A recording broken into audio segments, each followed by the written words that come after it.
সকলের প্রতি রইল আদাব ও নমস্কার, অন্যান্য জাতির প্রতি রইল আন্তরিক শুভেচ্ছা ও ভালোবাসা।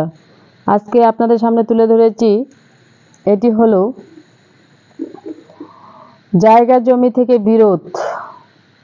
জায়গা জমি যদি আপনার আয়ত্তে বা বশে আনতে চান, আপনার শত্রু পক্ষকে যদি বিচ্ছেদ করতে চান, দূরত্ব করতে চান, তাহলে এই চিনি পোড়া তাকে খাওয়াইতে পারবেন।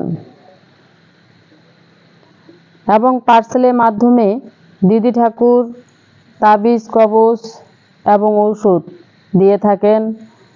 আপনার সেই শত্রুকে যদি দমন করতে চান, তাহলে অবশ্যই জীবনের শেষ চিকিৎসা মনে করে এটি তদবির করবেন। ভাই, টাকা পয়সা অনেক জায়গায় ফুরিয়েছেন, কিন্তু দিদি ঠাকুরের কার্যকলাপ কি দেখছেন? কখনো দেখেননি। ব্ল্যাক এমন একটা জিনিস যে ব্ল্যাক ভয়ানক, ভয়াবহ, একটা অলিম্পিক ভয়ানক জিনিস। দিদি ঠাকুরের সামনে রয়েছে জীব জন্তু, অনেক কিছুই রয়েছে, হয়তো আপনারা দেখতে পাচ্ছেন কিনা তা জানি না। দিদি ঠাকুরের ডাইনে বামে সামনে পিছনে অনেকেই রয়েছে। তো জীবনের হাই রিস্ক নিয়ে চিতাশালে এবং শ্মশান ঘাটে কিভাবে জীবনের হাই রিস্ক নিয়ে তদবির করতেছেন দিদি ঠাকুর।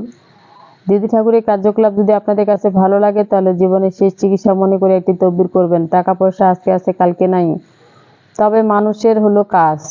কাজেই আপনি যদি কাজের উপকার পেয়ে থাকেন বা কাজ যদি আপনি ভালো পেয়ে থাকেন, তাহলে অবশ্যই আপনার আশীর্বাদ এবং এই দিদি ঠাকুরের দোয়া অবশ্যই থাকবে। দিদি ঠাকুরের হাত আর আপনাদের কপাল।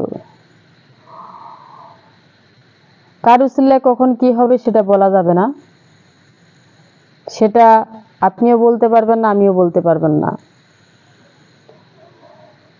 ব্যাখ্যা তোমার নাম কি, বৃক্ষতের নাম কি, ফলে পরিচয়। তো বৃক্ষ এমন একটা জিনিস যে বৃক্ষ থেকে অনেক কিছুই পাওয়া যায়, আবার অনেক কিছুই হারায় যায়।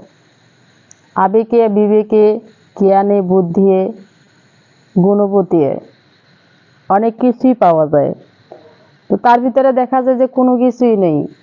তো তাকে যদি আপনি দমন করতে চান, আয়ত্তে আনতে চান, তাহলে তার নাম, ঠিকানা, জেলা, গ্রাম, থানা সম্পূর্ণ সঠিক দেওয়ার চেষ্টা করবেন।